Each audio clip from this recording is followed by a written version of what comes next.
आपराधिक कानून में किए गए बदलावों के बाद हाल ही में सुप्रीम कोर्ट की तरफ से केंद्र सरकार को यह सुझाव दिया गया था कि अपराधी को जमानत दिए जाने को लेकर अलग कानून बनाया जाना चाहिए। इस मामले पर केंद्र सरकार की तरफ से अपना जवाब कोर्ट में दिया गया है। उन्होंने ऐसा करने से साफ इनकार कर दिया है। केंद्र सरकार के हल्फनामे में सुप्रीम कोर्ट को बताया गया कि ऐसा करने की कोई जरूरत नहीं है। कहा गया कि नए आपराधिक कानूनों में प्री ट्रायल डिटेंशन और संबंधित मुद्दों के बारे में चिंताओं का पर्याप्त समाधान है।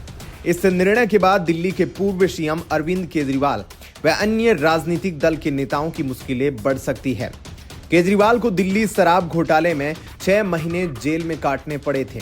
सुप्रीम कोर्ट का मानना है कि लंबी कानूनी प्रक्रिया के दौरान अपराधी को प्री ट्रायल के दौरान ही काफी वक्त जेल में गुजारना पड़ा है।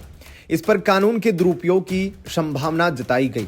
भारतीय नागरिक सुरक्षा संहिता BNSS 2023 को संसद द्वारा पास किए जाने के बाद इसे पिछले साल जुलाई में पूरे देश में लागू कर दिया गया था।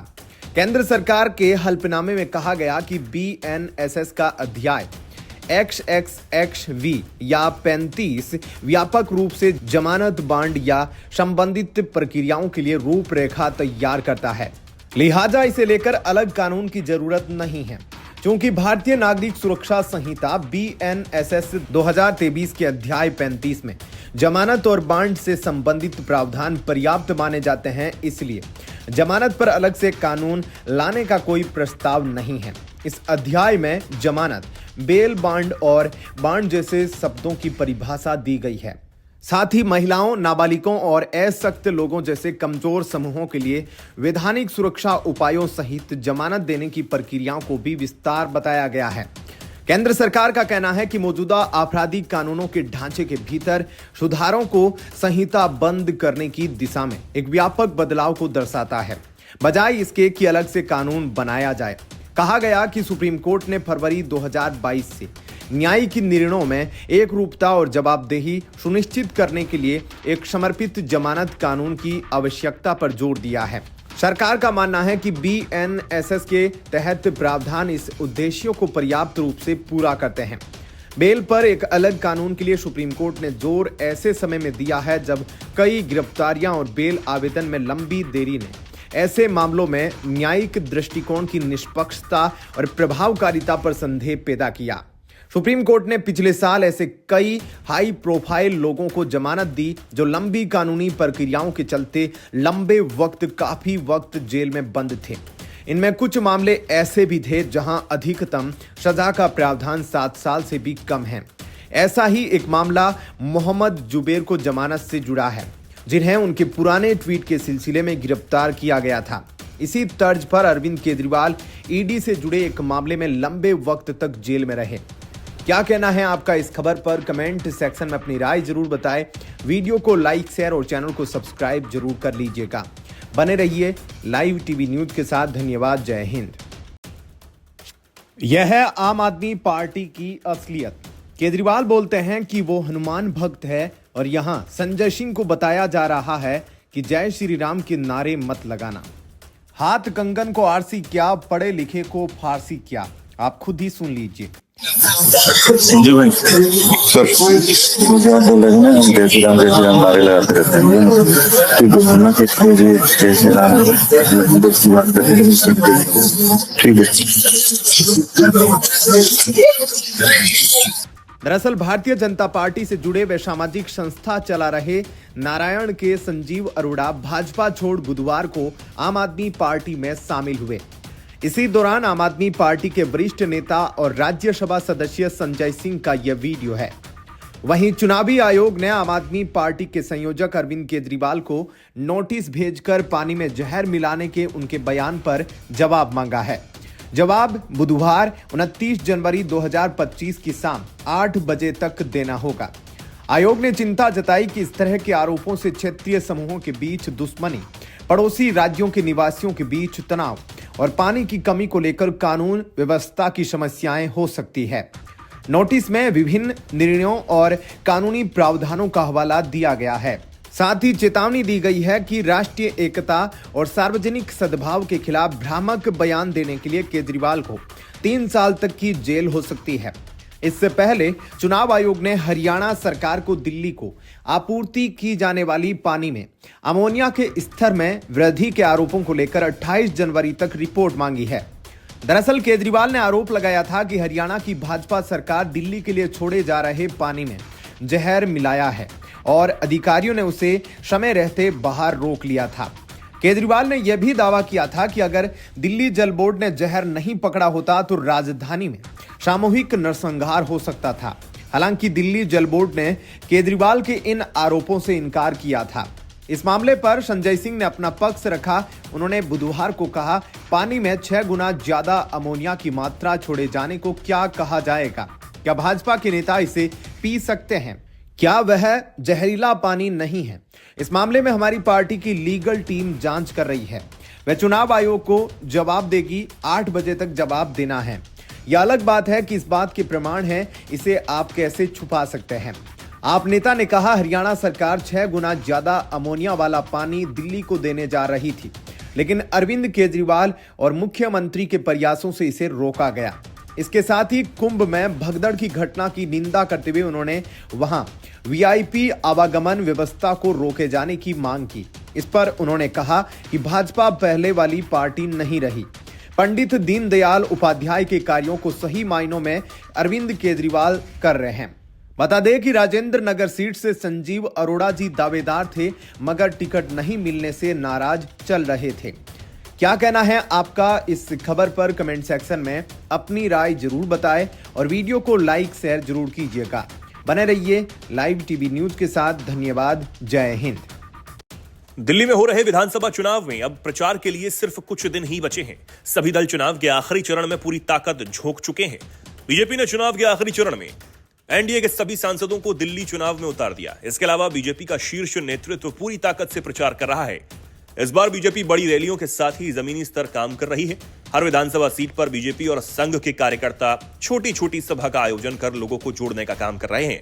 इसके अलावा बीजेपी का प्रमुख फोकस बूथ प्रबंधन पर है। वहीं आम आदमी पार्टी की ओर से भी जबरदस्त प्रचार अभियान चलाया जा रहा है। लेकिन पिछले 2 चुनाव की तरह आपके प्रचार अभियान में उत्साह की कमी नजर आ रही है। ऐसा लगता है कि आपका चुनाव अभियान पटरी से उतर चुका है। वहीं आप से इस्तीफा देने वाले 8 विधायक कल बीजेपी में शामिल हो गए। दिल्ली बीजेपी प्रदेश अध्यक्ष वीरेंद्र सचदेवा और पार्टी के वरिष्ठ नेता बैजयंत जय पांडा ने आम आदमी पार्टी से आए इन विधायकों को बीजेपी की सदस्यता दिलाई। मादीपुर विधायक गिरीश सोनी, महरौली विधायक नरेश यादव, आदर्श नगर विधायक पवन कुमार शर्मा, बिजवासन विधायक भूपेंद्र सिंह जून, पालम विधायक भावना गौड़, त्रिलोकपुरी विधायक रोहित महरोलिया, कस्तूरबा नगर विधायक मदन लाल और जनकपुरी विधायक राजेश ऋषि ने एक दिन पहले शुक्रवार को ही आपसे इस्तीफा दिया था। इन विधायकों ने अपने इस्तीफे में अरविंद केजरीवाल पर गंभीर आरोप लगाए थे। इन विधायकों के अलावा आम आदमी पार्टी के पार्षद अजय राय ने भी बीजेपी की सदस्यता ली है। इससे पहले इस्तीफे का कारण बताते हुए आप विधायकों ने कहा था कि जिस ईमानदारी की विचारधारा के साथ आम आदमी पार्टी का गठन किया गया था, आज पार्टी अपने मूल विचारों से भटक चुकी है। वहीं बीजेपी नेता बैजयंत जय पांडा ने कहा कि आज बहुत ऐतिहासिक दिन है, जब विधानसभा चुनाव से ठीक पहले केजरीवाल की पार्टी विधायकों और पार्षद को आपदा से मुक्ति मिल चुकी है। अब दिल्ली की जनता के पास आपदा मुक्त होने की बारी है। बीजेपी नेता ने कहा कि अरविंद केजरीवाल ने सत्ता की लालच में दिल्ली की जनता को खुद धोखा दिया। उन्होंने जो भी वादे दिल्ली की जनता से किए उनको पूरा नहीं किया। बीजेपी के संकल्प पत्र का जिक्र करते हुए पांडा बोले कि 8 तारीख को दिल्ली चुनाव के रिजल्ट के बाद जब यहां बीजेपी की सरकार बनेगी, तब उन सभी वादों को पूरा किया जाएगा और पार्टी के संकल्प पत्र में दिल्ली की महिलाओं, युवाओं, बुजुर्गों, ऑटो और टैक्सी ड्राइवरों से किए गए वादे पूरे होंगे। उन्होंने कहा कि आज दिल्ली की प्रगति के लिए मोदी जी के नेतृत्व वाली डबल इंजन सरकार को लाने की जरूरत है। दिल्ली विधानसभा चुनाव की तैयारी बीजेपी की ओर से 6 महीने पहले ही शुरू कर दी गई थी। पार्टी की ओर से झुग्गी वासियों को साधने के लिए एक विशेष अभियान चलाया और पार्टी के नेता झुग्गी में रात्रि विश्राम कर उनकी समस्याओं को समझने का काम करने लगे। केंद्रीय गृह मंत्री ने झुग्गी वासियों के प्रमुखों के सम्मेलन को संबोधित किया और उनकी हर समस्या को दूर करने का वादा किया। पार्टी की ओर इन बस्तियों में गंदे पानी की आपूर्ति, रोजगार की कमी को प्रमुख मुद्दा बनाने की कोशिश की। साथ ही प्रधानमंत्री ने कई झुग्गी वासियों को फ्लैट की चाबी सौंपकर यह संदेश देने का काम किया कि जहां झुग्गी वहां मकान का वादा बीजेपी ही पूरा कर सकती है। आम आदमी पार्टी की बागी सांसद स्वाति मालीवाल ने एक बार फिर से अरविंद केजरीवाल की परेशानी बढ़ाने वाला काम किया है। स्वाति मालीवाल ने गुरुवार दोपहर आम आदमी पार्टी के मुखिया और दिल्ली के पूर्व सीएम अरविंद केजरीवाल के घर के बाहर कूड़ा फेंका है। राज्यसभा सांसद स्वाति मालीवाल को आम आदमी पार्टी आपके मुखिया अरविंद केजरीवाल के घर के पास कूड़ा फेंकने की कोशिश के बाद हिरासत में लिया गया। इस दौरान उन्होंने कहा कि वह अरविंद केजरीवाल के गुंडों से नहीं डरती है। सांसद अपने समर्थकों के साथ दिल्ली भर से कूड़ा इकट्ठा करके केजरीवाल के आवास के पास फेंककर विरोध प्रदर्शन कर रही थी। उनकी टीम ने मालीवाल के हैंडल से एक्स पर पोस्ट किया, जिसमें कहा गया कि केजरीवाल ने उन्हें गिरफ्तार करवाने के लिए पुलिस भेजी है। गुरुवार की सुबह मालीवाल ने अपने पोस्ट में लिखा था, विकासपुरी इलाके में सड़कों पर सालों से कूड़े के ढेर लगे हैं। लोगों में बहुत गुस्सा है। यह सारा कचरा उठाकर केजरीवाल जी के घर फेंकने जा रहे हैं। अरविंद केजरीवाल की सहयोगी रही और आप से ही राज्यसभा सांसद बनी मालीवाल ने आगे कहा, बुरा हाल कर रखा है पूरी दिल्ली का। जो गंदगी और बदबू दिल्ली वासी रोज झेलते हैं, आज वो केजरीवाल जी झेलेंगे। जनता आ रही है, केजरीवाल जी डरना मत। स्वाति मालीवाल ने सोशल मीडिया प्लेटफॉर्म एक्स पर पहले एक पोस्ट में कहा था कि 3 ट्रक भरकर कचरा लेकर केजरीवाल जी के घर पहुंचने वाली हूं। केजरीवाल जी डरना मत, जनता के सामने आना और देखना क्या हाल बनाया है दिल्ली का। हिरासत में लिए जाने के बाद स्वाति मालीवाल ने कहा कि आज पूरी दिल्ली कूड़ादान बन गई है। आज मैं यहां केजरीवाल से मिलने और पूछने आई हूं कि दिल्ली कूड़ा कहां फेंके।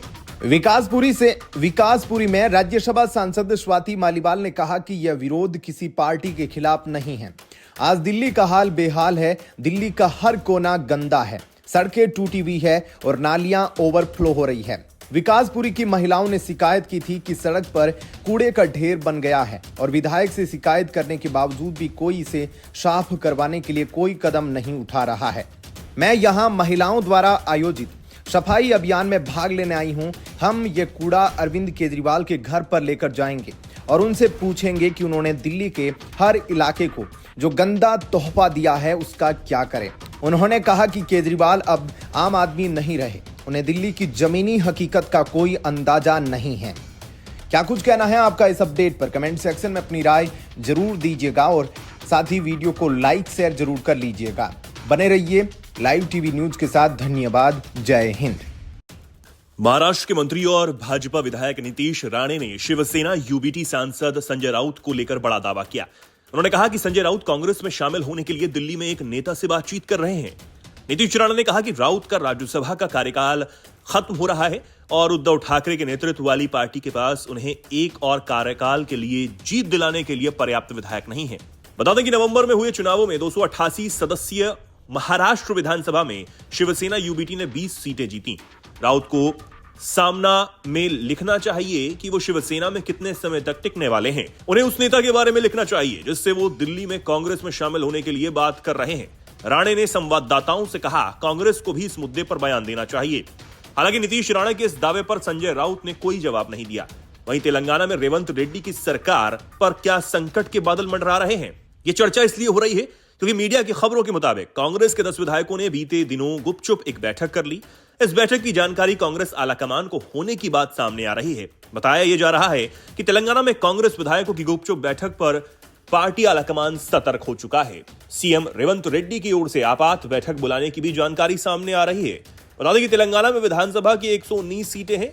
यह बहुमत का आंकड़ा 60 सीटों का है। अगर कांग्रेस के 10 विधायकों ने कोई उल्टा कदम उठाया तो रेवंत रेड्डी की सरकार पर बहुमत होने की तलवार लटक सकती है। हालांकि कांग्रेस सांसद मल्लू रवि का कहना है कि विधायकों की बैठक के मसले को बढ़ा चढ़ाकर पेश किया जा रहा है। तेलंगाना में कांग्रेस ने 2023 के विधानसभा चुनाव में 64 सीट हासिल कर ली थी। कांग्रेस की सरकार को एआईएमआईएम के 7 विधायकों का भी समर्थन हासिल है। इस तरह उसकी ताकत 71 विधायकों की होती है। अगर 10 विधायकों ने कांग्रेस सरकार के खिलाफ जाने का फैसला किया तो कांग्रेस के विधायकों की संख्या 54 हो जाएगी। तब एआईएमआईएम के साथ मिलकर भी उसके पास बहुमत नहीं रहेगा। ऐसे में बताया जा रहा है कि कांग्रेस आलाकमान फूंक फूंक कर कदम उठा रहा है। बता दें कि तेलंगाना की कांग्रेस सरकार के सीएम रेवंत रेड्डी पहले बीजेपी में रहे। वो आरएसएस के भी पूर्व कार्यकर्ता थे। ऐसा भी संभव है कि रेवंत रेड्डी के बाहर से आकर सीएम बन जाने को कांग्रेस के कई नेता और विधायक पचा ना पा रहे हों। हालांकि अगर कांग्रेस के 10 विधायक सरकार के खिलाफ भी जाते हैं तो बीआरएस या बीजेपी के साथ मिलकर वो सरकार बनाने में सक्षम नहीं होंगे। तेलंगाना में अन्य पार्टियों के विधायकों की संख्या देखें तो बीआरएस के 39 विधायक जीते थे, जिनमें से एक ने इस्तीफा देकर कांग्रेस का दामन थाम लिया था। वहीं बीजेपी के 8 विधायक चुने गए थे। एक सीट पर सीपीआई का विधायक जीता था। तेलंगाना विधानसभा चुनाव में कांग्रेस को 39.39% वोट हासिल थे, जबकि तब सत्तारूढ़ रही बीआरएस को 37.37, बीजेपी को 13.87 और एआईएमआईएम को 2.21% वोट हासिल हुए। अन्य दलों को विधानसभा चुनाव में 7% वोट मिले थे।